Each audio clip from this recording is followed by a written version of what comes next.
사랑하는 여러분, 우리가 하나님 앞에 예배할 수 있다는 것 이 자체가 하나님의 크신 은혜와 은총인 줄로 믿습니다. 한 주간을 살면서 그런 생각을 하게 됐어요.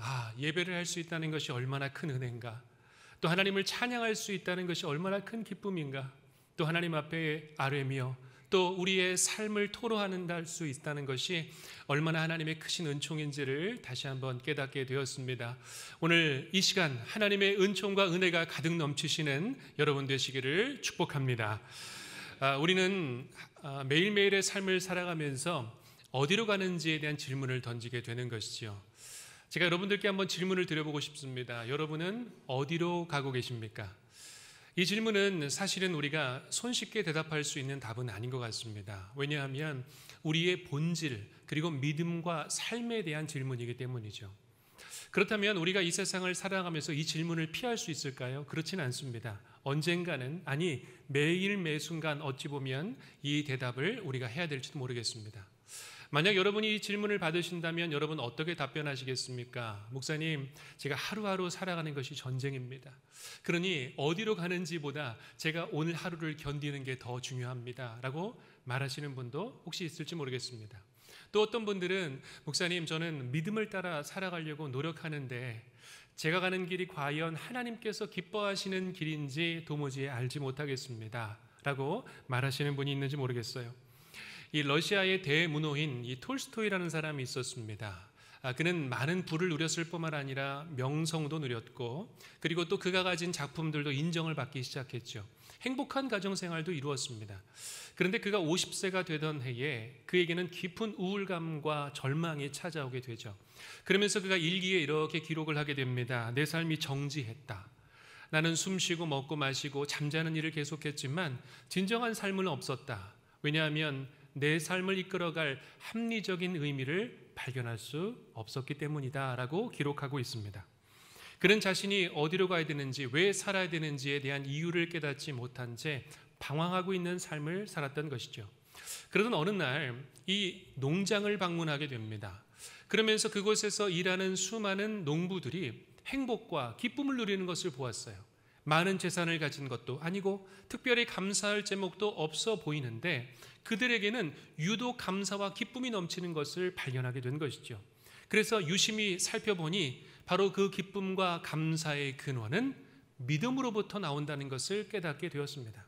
그러면서 이 톨스토이는 다시 한번 자신의 삶의 본질과 그 근원을 바로 믿음으로 자리 잡기 시작하는 것이죠. 여러분, 우리의 삶 또한 마찬가지지 않습니까?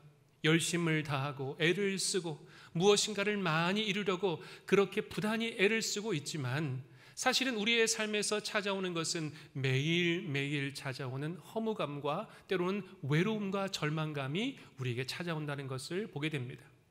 오늘 우리가 만나는 성경 인물은요, 바로 아브라함이라는 인물입니다. 믿음의 조상이에요. 사실은 그 믿음의 조상이라는 그 이름이 붙기 전에 아브라함은 그렇지 못한 삶을 산 것을 볼 수가 있습니다. 믿음의 여정은요, 언제나 하나님께서 우리를 부르시는 것에서부터 시작을 하게 됩니다. 그런데 그 믿음의 부르심 가운데 순종을 하느냐 아니면 순종하지 못하느냐에 따라서 그 믿음의 출발이 이렇게 예비된다는 것이죠. 히브리서 11장 8절의 말씀을 보면 이 믿음의 순종에 대한 이야기를 분명히 우리에게 이야기해 주고 있습니다. 같이 이 말씀 함께 봉독합니다. 믿음으로 아브라함은 부르심을 받았을 때에 순종하여 장래의 유업으로 받을 땅에 나아갈새 갈 바를 알지 못하고 나아갔으며. 아멘. 여러분, 오늘 말씀에도 기록되어 있다시피 아브라함은 자신이 가야 될 길을 알고 간 것이 아닙니다. 하나님의 말씀에 순종하여서 그 발걸음을 옮긴 것이죠. 그가 살고 있었던 이 갈대아 우르라는 땅은 굉장히 종교적으로도 그리고 이 경제적으로도 왕성한 도시였습니다. 그런데 그 왕성한 반면에 극심한 그 종교의 타락과 그리고 그 물질 만능주의가 팽배했던 것이 바로 갈대아 우르라는 것이죠. 심지어는 인신 제사를 드렸던 것입니다.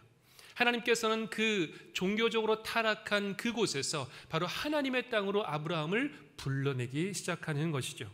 그러면서 창세기 12장 1절에 우리가 너무나 잘 알고 있는 하나님의 부르심을 허락해 주십니다. 같이 함께 봉독하겠습니다. 여호와께서 아브라함에게 이르시되 너는 너의 고향과 친척과 아버지의 집을 떠나 내가 내게 보여줄 땅으로 가라. 아멘. 여러분, 이것은 단순히 어떤 지역으로 이사가라는 뜻이 아닌 것을 잘 알고 계실 것입니다. 이것은 이 시족사회였던 이 아브라함에게 있어서는 모든 삶의 기반을 버려두고 단지 하나님이 말씀하실, 아니 보여주실, 아직도 보여지지 않은 그 땅으로 불러주신 것과 같습니다. 여러분, 믿음이란 것은 모든 지도와 정보를 확보했기 때문에 움직이는 것이 아니라 오직 하나님의 말씀, 그 한 말씀을 붙잡고 나아가는 것을 말하는 것이죠. 여러분, 그래서 우리는 기도의 자리 앞에서 하나님 앞에서 이렇게 요청할 때가 있습니다. 하나님, 제 인생의 그림을 확실하게 보여주시면 제가 그러면 기쁘게 움직일게요. 또 어떤 분들이 이렇게 말씀하십니다. 제가 가야 될 길을 처음부터 끝까지 환하게 다 보여주시면 그 말씀에 순종하여 제가 끝까지 가겠습니다 라고 말할 때가 있다는 것이죠. 그러나 성경이 말씀하는 그 믿음의 여정은 이렇습니다. 움직여야 길이 보인다. 순종의 발을 내딛어야 닫혔던 문이 열리게 된다. 믿음은 끝없는 기다림이 아니라 지금 이 자리에서 순종함으로 증명된다는 것입니다. 여러분, 우리가 믿음의 발걸음을 내딛는 순간 바로 하나님의 역사가, 하나님의 발걸음, 하나님의 인도의 역사가 우리 가운데 찾아오게 된다는 거죠. 여러분, 지금도 하나님께서는 저와 여러분에게 분명히 말씀하고 계십니다. 그 믿음의 여정의 발걸음을 걸으라고 말씀하시는 거예요. 그것이 관계의 회복이든, 여러분이 어떤 봉사로 감당하시든, 그리고 여러분의 삶에 어떠한 믿음의 결단을 하시든 하나님은 그 발걸음을 요청하고 계신다는 겁니다. 여러분, 그렇게 순종하여 떠난 아브라함의 삶은 어떻게 됐을까요? 하나님의 말씀을 순종했으니 이제는 그 앞길에는 활짝 핀 그 꽃길과 같은 길들이 열려지게 됐을까요? 그렇지가 않습니다. 오히려 아브라함이 맞이한 그 길은요, 낯선 땅에서 끊임없는 장막의 삶이었어요. 끊임없는 떠돌이의 삶을 우리가 볼 수가 있는 것이죠. 히브리서 11장 9절 말씀 우리 같이 함께 봉독합니다. 믿음으로 그는 약속의 땅에 나그네처럼 머물렀고 같은 약속을 유업으로 함께 받은 이삭과 야곱과 더불어 장막에 거하였으니. 아멘. 여러분, 우리가 여기서 이 말씀을 통하여 믿음의 중요한 진리를 다시 한번 깨닫게 됩니다. 하나님께서 우리에게 약속의 말씀을 주셨지만 그 약속의 말씀이 바로 이루어지지는 않는다는 것이죠. 때로는 우리의 삶에서 불편함과 어려움과 인내의 순간이 찾아오는 것을 우리에게 말씀하고 있다는 것입니다. 하나님께서는 분명히 이 땅을 너와 내 자손에게 주겠다고 약속해 주셨어요. 그런데 사실은 아브라함의 평생에서 소유하고 있었던 땅은 딱 한 개였습니다. 바로 아내 사라를 위해 준비한 막벨라굴 하나뿐이었어요. 하나님께서는 분명히 이 땅을 다 너에게 주리라 약속해 주셨는데 아브라함이 땅 그 삶을 살아가면서 경험한 땅은 딱 막벨라굴 하나였다는 것입니다. 여러분, 믿음으로 산다는 것은 이와 같습니다. 우리는 이방인의 삶을 살고 있는 거예요. 어쩌면 나그네의 삶을 살고 있는 것인지도 모르겠습니다. 그러므로 우리의 가치관은 이 세상의 가치관과는 부딪히게 되어 있습니다. 그래서 우리는 신자로서 늘 이 세상 속에서 낯섦과 영적인 불편함을 느끼게 되어 있어요. 여러분, 이 세상을 살아갈 때 여러분이 낯설음을 느끼는 것, 영적인 불편과 불안함을 느끼는 것이 당연하다는 것입니다. 왜냐하면 우리가 이 땅에서 살아갈 것이 끝이 아니라 바로 영원한 천국, 하나님께서 준비하신 그 하늘나라에 그 이르기까지 우리는 그 길을 바라보며 살아가기 때문인 것이죠. 여러분, 그렇다면 아브라함은 그 고난의 길에 어떻게 그 길을 끝까지 완주할 수 있었을까요? 히브리서 11장 10절의 말씀을 우리 같이 함께 봉독하겠습니다. 이는 그가 하나님이 계획하시고 지으실 터가 있는 성을 바랐습니다. 아멘. 아브라함의 시선은 이 땅에서 머무른 것이 아니라 바로 하나님께서 준비하시고 예비해 주신 그 하늘 도성을 바라보고 있었음을 보게 됩니다. 여러분, 믿음이란 것은 무엇일까요? 무엇을 바라보는가입니다. 여러분, 무엇을 보고 사세요? 여러분의 삶에 그 앞에 놓여진 무엇을 쫓아가시면서 무엇을 따라가고 계십니까? 우리의 삶은 결국 하나님께서 인도하시는 그 삶을 향해 한 걸음 한 걸음 나아가는 것이 중요하다는 것이죠. 여러분, 그러므로 우리의 믿음은요, 막연한 낙관주의가 아닙니다. 때로는 우리의 삶에 찾아오는 그 처절한 현실을 바라보지만 그 처절한 현실을 뛰어넘어서 하나님께서 우리에게 준비하신 놀라운 하늘 도성을 우리가 마침내 바라보는 것, 그것이 바로 믿음인 줄로 믿습니다. 그러므로 여러분, 믿음은요 보여서 가는 것이 아닙니다. 믿음은요 말씀 때문에 가는 거예요. 하나님이 그렇게 명령하셨으니, 하나님이 그렇게 말씀하셨으니 우리가 그 발걸음을 옮긴다는 것이죠. 그러므로 믿음은 이 땅에 안주하려는 정착이 아닙니다. 오히려 하늘 본향을 향한 장막 생활을 우리가 경험하는 것이죠. 그리고 믿음은 오늘의 현실에 갇히는 것이 아니라 영원을 바라보며 바로 오늘을 해석해 나가는 것입니다. 여러분, 우리가 오늘의 이 땅만을 바라보면 현실에 계속해서 갇히는 거예요. 출구가 안 보이는 거예요. 그리고 무엇을 해야 될지조차도 깨닫지는 못하게 됩니다. 그러나 우리가 저 영원을 바라보기 시작할 때에 우리는 오늘의 현실을 새롭게 깨닫게 됩니다. 하나님께서 이런 일들을 나에게 허락하신 이유를 믿음으로 해석해내는 능력이 생기는 거예요. 아, 그렇구나. 이것이 오히려 은혜구나. 이것이 오히려 하나님의 사랑이구나 라는 것을 깨닫게 되는 것입니다. 바라기는 여러분의 믿음이 영원을 바라보시는 믿음이 되기를 주의 이름으로 축복합니다. 자, 오늘 본문 11절을 보면 이제 아브라함의 믿음을 뛰어넘어 이제는 사라의 믿음에 대한 이야기를 하고 있습니다. 우리 다 함께 히브리서 11장 11절 말씀도 같이 함께 봉독합니다. 믿음으로 사라 자신도 나이가 많아 단산하였으나 잉태할 수 있는 힘을 얻었으니 이는 약속하신 이를 미쁘신 줄 알았습니다. 아멘. 여러분, 아무리 생각해 보아도 아브라함의 나이는 100살, 그리고 사라의 나이는 90살이었습니다. 인간의 몸으로서는, 우리의 상식으로서는 도저히 새로운 생명을 잉태할 수가 없었던 나이입니다. 로마서 4장 19절의 말씀을 보면 이 두 사람의 상태를 다음과 같이 표현합니다. 제가 봉독해 드립니다. 그가 100세나 되어 자기 몸이 죽은 것 같고 사라의 태가 죽은 것 같음을 알고도 믿음이 약하여지지 아니하고 라고 말씀합니다. 이 로마서의 사도 바울은 이 아브라함과 사라의 상태가 마치 죽은 것 같다라고 표현하고 있습니다. 죽은 것이에요. 이미 그의 상황과 형편과 그리고 그들이 놓여진 처지는요 죽은 것 같은 거예요. 여러분, 우리가 삶을 살아가는 것도 마치 이와 같지 않습니까? 때로는 죽음을 경험하는 것 같은 고통이 우리에게 찾아올 때가 있죠. 여러분, 삶이 얼마나 어렵습니까? 하루하루를 견디는 것이 얼마나 지칩니까? 마치 그것이 죽음처럼 우리에게 찾아온다는 것이죠. 그러나 하나님께서는 그 죽음을 이기시고 바로 생명의 역사를 허락해 주셨을 뿐만 아니라 하나님의 놀라운 은혜의 은총을 그 두 사람에게 허락해 주시는 것을 볼 수가 있습니다. 사랑하는 여러분, 때로는 하나님께서 우리의 지혜로 할 수 있는 것에 그 역사를 하시지 않을 때가 많이 있습니다. 때로는 하나님께서는 우리가 감당하지 못할 일, 우리가 하나님 앞에 엎드리게 될 때에, 도저히 그것을 이루지 못할 때에 하나님 한 분밖에 없습니다라는 믿음의 고백을 드릴 때에 하나님은 우리의 믿음을 바라보시고 하나님의 기적의 역사를 허락해 주시는 줄로 믿습니다. 여러분, 그 가능성을 붙드는 거예요. 하나님을 보면 그것이 가능성이 아니라 실제가 되고 그것이 현실이 되는 줄로 믿습니다. 그렇다면 아브라함과 사라는 도대체 이 믿을 수 없는 약속을 어떻게 믿고 나아갔을까요? 오늘 히브리서 11장 11절의 이 후반절에 보게 되면 그 힌트가 나와 있습니다. 같이 함께 봉독할까요?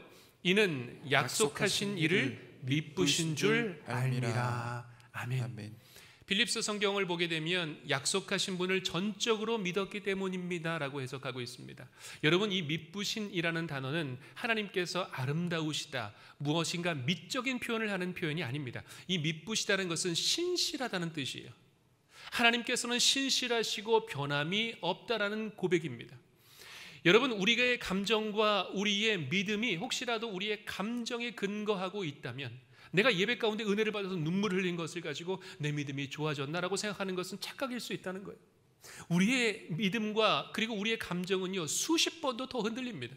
그러나 우리의 믿음의 근거가 신실하신 하나님, 변함없으신 하나님, 영원하신 하나님 앞에 근거하고 있을 때에 우리의 믿음은 단단한 반석 위에 세워진 것과도 같다는 것이죠. 그러므로 여러분, 우리의 믿음의 고백이요 될 것 같으니까, 그래, 하나님 내게 이루어 주시겠지, 하나님 내게 좋은 것을 허락해 주실 거야, 막연한 고백이 돼서는 안 되는 거예요. 우리의 믿음의 고백이 하나님께서 내게 이루어 주실 것을 확신함으로 믿으시는 여러분 되시기를 축복합니다. 자, 결국 하나님께서는 어떤 일을 허락해 주셨을까요? 인간의 눈으로는 도저히 믿기 어려운 놀라운 일들을 허락해 주십니다. 히브리서 11장 12절의 말씀을 보면 이렇게 말씀하십니다. 우리 다 함께 이 말씀 같이 봉독하겠습니다. 이러므로 죽은 자와 같은 한 사람으로 말미암아 하늘의 허다한 별과 또 해변의 무수한 모래와 같이 많은 후손이 생육하였느니라. 아멘. 여러분, 이 말씀을 주목해 보십시오. 죽은 자와 같은 한 사람. 아브라함과 사라는 그 몸이 죽은 것 같은 사람이었어요. 그런데 하나님께서는 그 죽은 것 같은 그 절망 가운데서도 하늘의 별처럼 바닷가의 모래처럼 셀 수 없는 수많은 생명의 역사를 바로 이 두 사람에게 허락해 주시는 것을 볼 수가 있습니다. 여러분, 사실은 아브라함은요, 이상만을 보게 되었습니다. 그가 어찌 하늘의 별과 같은 수많은 민족을 볼 수가 있었습니까? 아니요, 그는 삶에서 그것을 본 적이 없어요. 그러나 하나님께서는 그 아브라함에게 믿음을 허락해 주셔서 그가 그 이삭 가운데서 그 민족을 이루고 하나님의 구원의 역사를 이루게 될 그 수많은 별들과 같은 하나님의 역사를 눈으로 믿음으로 바라보게 된 것입니다. 사랑하는 여러분, 우리의 믿음은 어떨까요? 예수님께서 우리의 믿음 가운데 바로 겨자씨만한 그 작은 믿음만 있어도 이 산더러 저곳으로 옮기게 될지라고 말씀해 주셨습니다. 그렇다면 여러분, 왜 우리의 삶에는 믿음의 역사가 일어나지 않을까요? 왜 우리의 삶에는 믿음의 열매가 그렇게 풍족하게 드러나지 않을까요? 어찌 보면 우리의 믿음이 겨자씨만한 믿음조차도 안 될 때가 많이 있을지도 모르겠습니다. 사랑하는 여러분, 하나님께서는 바꿔 말하면 우리의 믿음이 겨자씨만한 작은 믿음만 있을지라도 그 믿음을 들어쓰셔서 하나님의 놀라운 구원의 역사, 생명의 역사를 우리에게 허락해 주실 줄로 믿습니다. 그것이 아무리 삶의 죽은 것 같은 자리일지라도 하나님 결국 그것을 살리신다는 거예요. 믿음만 있으면, 믿음으로 고백하면, 믿음을 붙들면, 하나님께 믿음의 고백을 드리면 반드시 하나님께서 믿음의 역사를 우리에게 허락해 주실 줄로 믿습니다. 그러므로 여러분, 믿음은 현실을 외면하는 것이 아닙니다.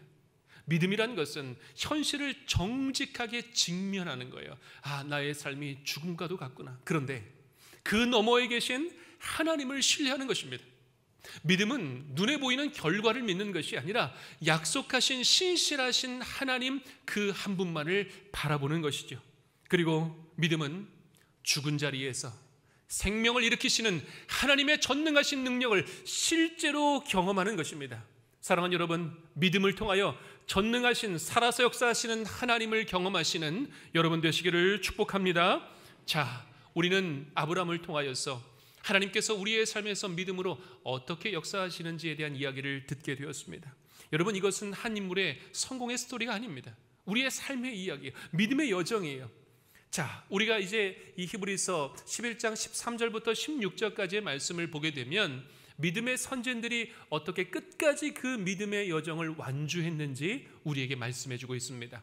우리 13절부터 16절 조금 길지만 같이 함께 봉독하겠습니다. 이 사람들은 다 믿음을 따라 죽었으며 약속을 받지 못하였으되 그것을 멀리서 보고 환영하며 또 땅에서는 외국인과 나그네임을 증언하였으니 그들이 이같이 말하는 자는 자기들이 본향 찾는 자임을 나타냄이라. 그들이 나온 바 본향을 생각하였더라면 돌아갈 기회가 있었으려니와 그들이 이제는 더 나은 본향을 사모하니 곧 하늘에 있는 것이라. 이러므로 하나님이 그들의 하나님이라 일컬음 받으심을 부끄러워하지 아니하시고 그들을 위하여 한 성을 예비하셨느니라. 아멘. 16절 말씀을 잠깐 비춰주십시오. 여러분, 오늘 이 말씀을 보게 되면 그들이 믿음을 끝까지 지키고 걸어나갈 수 있었던 이유는 더 나은 본향을 사모했다라고 말씀합니다. 더 나은 본향이에요. 지금 우리가 붙잡고 있는 것보다 더 좋은 것이래요. 그것이 본향이라는 것입니다. 그러면서 하나님께서 이렇게 말씀하세요. 하나님이 그들의 하나님이라 일컬음을 받으심을 부끄러워하지 아니하시고라고 말씀하세요. 여러분, 믿음은 부끄러운 것이 아니에요. 믿음은 자랑스러운 것입니다. 믿음은 더 좋은 것을 선택하는 것이에요. 하나님께서 내게 주실 더 좋은 것을 선택하는 믿음, 그것이 여러분의 믿음이 되시기를 축복합니다. 오늘 하나님께서 우리에게 이렇게 말씀하세요. 사랑하는 아들과 딸아, 너는 갈 바를 알지 못해도 괜찮다. 내가 내게 보일 땅으로 그저 나를 믿고 나아가라고 말씀하세요.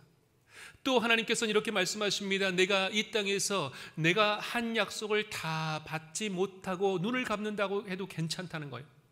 나는 신실하여 반드시 모든 것을 성취할 것이다 라고 말씀하세요. 여러분, 하나님께서는 여러분의 기도를 하나도 땅에 떨어뜨리신 법이 없으세요. 설령 내가 그 기도의 응답을 다 보지 못하고 하늘, 천국, 하늘나라로 불려갈지라도, 부르실지라도 나의 기도가 이 땅 가운데 남아 나의 자녀 손들을 통해서 하나님 분명히 이루시겠다고 약속해 주신 거예요.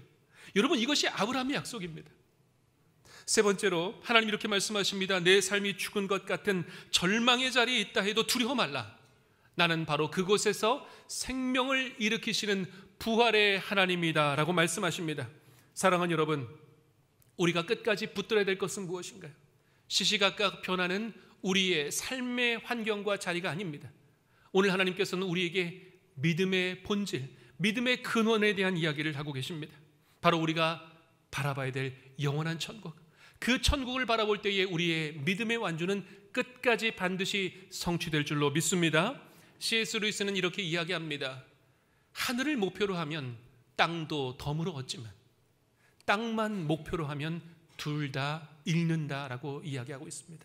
여러분, 무엇을 붙잡으시겠어요? 하늘을 붙잡으시겠어요? 땅을 여전히 붙잡고 사시겠습니까? 오늘 바라기는 여러분의 믿음과 삶이 하늘을 붙잡음으로 하나님께서 주시는 그 은혜의 축복을 넘치게 누리시기를 축복합니다. 자, 우리 함께 이제 믿음의 선포를 하겠습니다. 우리 마음의 손을 얹고 함께 선포할까요? 같이 함께 고백합니다. 시작. 보이지 않아도 주님의 말씀을 따라 순종하겠습니다. 이 땅의 현실이 아닌 하늘의 본향을 바라보겠습니다. 상황이 아닌 신실하신 하나님을 끝까지 붙들겠습니다. 아멘. 할렐루야. 우리 주님께 영광의 박수 올려드리겠습니다. 아멘. 사랑하는 여러분, 우리가 믿음의 경주를 끝까지 완주하게 될 때에 주님께서 우리에게 이렇게 말씀하세요. 나는 아브라함의 하나님이요, 그리고 이삭의 하나님이요, 야곱의 하나님이요, 그리고 바로 너의 하나님이다 라고 말씀하십니다. 오늘 이 음성을 붙잡으시고 믿음의 경주를 끝까지 완주하시는 저와 여러분 되시기를 주의 이름으로 간절히 축원드립니다. 아멘. 기도하겠습니다. 신실하신 하나님 아버지, 오늘도 믿음의 길을 끝까지 걸어간 아브라함과 사라의 삶을 통하여 우리에게 믿음의 여정을 보여주시니 감사를 드립니다. 때로는 보이지 않는 길 앞에 두려워 머뭇거리는 우리의 믿음 가운데 이제는 말씀에 순종하여 나아가는 믿음의 발걸음을 떼는 주의 백성들 되게 하여 주시옵소서. 그래서 우리의 믿음이 상황과 감정에 흔들리는 믿음이 아니라 변함없으신 하나님의 신실하심을 굳게 붙드는 믿음이 되게 하여 주시고 끝까지 믿음의 경주를 완주하여 주님께 영광되게 하여 주시옵소서. 예수님의 이름으로 기도하옵나이다. 아멘.